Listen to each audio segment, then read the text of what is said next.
Azerbaycan'a. Salam olsun Türk yurdumuz Təbrizə. Zaman olsun Turan olup gel bize. Buradan birge keçek yurdum revana. Bir milletiz, bir yurdumuz, bir vətən, bir bayraqdır yolumuzu gösteren. Sesimizle silkelensin bu cahan, yaşasın bütöv Azerbaycan. Zorla bölünse de bu ulu torpaq, yine dalgalanar bu şanlı bayraq. İgidlərin sanı belli cahana, salam olsun bütöv Azerbaycana.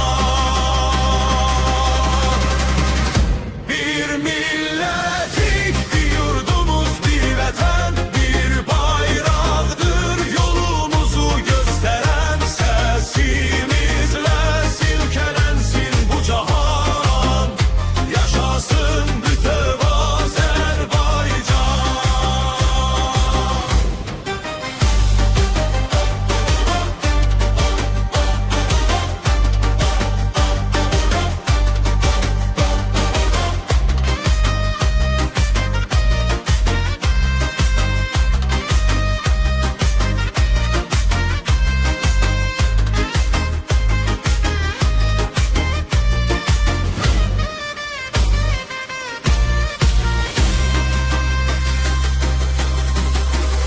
Babaların izleri var yolunda, birleşecek hem sağında solunda.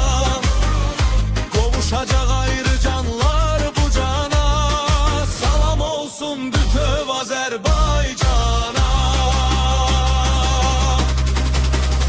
Bir milletiz, bir yurdumuz, bir vətən, bir bayraqdır canımızı gösteren. Sesimizle silkelensin bu cahan, yaşasın bütöv Azerbaycan.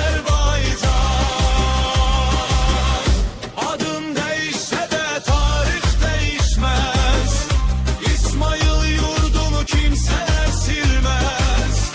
Duyurmak isteyir eldar her yana, salam olsun bütöv Azerbaycana. Bir milletik, bir yurdumuz, bir vətən, bir bayraqdır yolumuzu gösteren. Sesimizle silkelensin bu cahan, yaşasın bütöv Azerbaycan.